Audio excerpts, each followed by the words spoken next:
Patrick Bannon, bonjour. Vous êtes anthropologue des religions, écrivain, chercheur en sciences religieuses et chercheur associé à la chaire Management, Diversité, Cohésion sociale de Paris-Dauphine. Qu'est-ce qui a motivé l'orientation de cette carrière? Je me suis rendu compte très vite qu'au cœur de toute la construction religieuse, c'est le statut féminin qui est géré. Inévitablement, j'ai travaillé sur les systèmes religieux et puis je me suis penché sur vraiment comment s'est construit la relation féminin-masculin à travers les époques. Et on se rend compte qu'on vit quelque part dans le même schéma, qui est un schéma patriarcal. Selon vous, il faudrait 257 ans Oui. pour pouvoir obtenir une forme de parité dans notre monde. Pour éviter d'attendre encore 2 siècles et demi, qu'est-ce qu'il faudrait faire? Est-ce qu'on peut forcer l'organisation de la société par des lois? Il faut le faire. Est-ce qu'il faut travailler sur la parité?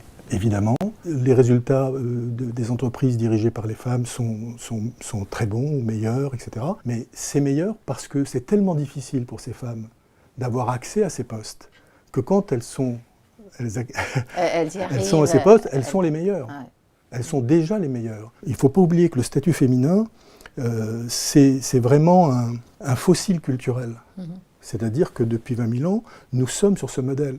Notre façon de penser la science, notre façon de penser la philosophie, etc., est imprégnée du statut féminin. Et puis surtout, se rendre compte que nous ne sommes qu'une partie infime du monde qui est concernée. Plus de 80% de l'humanité se définit par rapport à sa tradition religieuse. Pour ces personnes, et là on parle de tradition, on parle pas de croyance, on parle d'organisation sociale, ces personnes-là ne comprennent même pas l'idée qu'il y ait une égalité homme-femme, qu'il y ait une mixité, que l'homme et la femme partagent le même espace, les mêmes désirs, les mêmes capacités, etc. Ils ne le comprennent pas. Donc, est-ce qu'on peut s'en débarrasser d'un coup?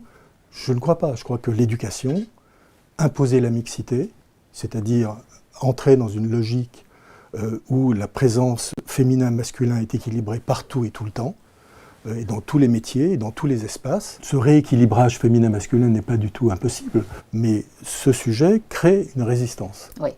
Voilà. Et parce que, malheureusement, pour beaucoup, s'attacher à rééquilibrer le statut féminin avec le statut masculin, ça peut être pris par beaucoup d'hommes comme une atteinte au statut masculin. J'ai fait une étude sur la répartition équitable de femmes dans les équipes dirigeantes des entreprises. Ouais. Et on s'est rendu compte que les entreprises, les PME qui avaient un rapport 40-60 équilibré de femmes et d'hommes dans les instances dirigeantes, eh bien, c'était les entreprises qui avaient le moins de signalements de discrimination dans les autres catégories de la population. Ça veut dire que ce rééquilibrage-là, homme-femme, il a pour but de modifier entièrement le rapport à la société. Donc beaucoup de personnes ne veulent pas parce que ça modifie le rapport au territoire, ça modifie le rapport à la différence, ça agit sur le racisme.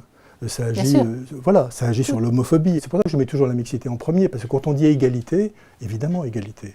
Mais quand on parle d'égalité salariale, je sais que ce qui compte, c'est l'égalité des revenus sur la durée de la vie professionnelle, pas l'égalité salariale. Il n'y a pas un pays d'Europe aujourd'hui qui a l'égalité salariale. Il n'y a pas un pays du monde qui a l'égalité homme-femme. C'est pas au même niveau partout, évidemment.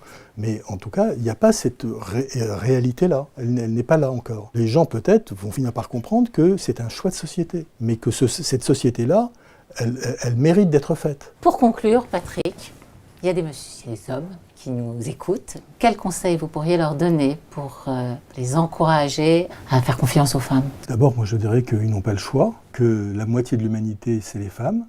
Donc c'est totalement discriminant et inacceptable de ne pas vouloir voir cette réalité du monde. Mais je pense aussi qu'ils doivent être éduqués au fait que les compétences ne sont pas sexuées. Il faut aussi qu'on ait une position claire par rapport à tous les pays qui, eux, ne respectent pas le droit des femmes. Par exemple, considérer que l'excision, considérer que le crime d'honneur, etc., sont des crimes contre l'humanité. Et il faut que les personnes qui perpétuent ces crimes soient poursuivies, y compris en France. Il faut qu'on soit clair sur ces questions-là. Et surtout, continuer à écrire là-dessus, continuer à nous informer, ça donnera des prises de conscience utiles pour faire bouger ce sujet de la parité qui est encore loin, loin, loin d'être réglé. Oui. Merci Patrick pour Merci. cet entretien extrêmement riche.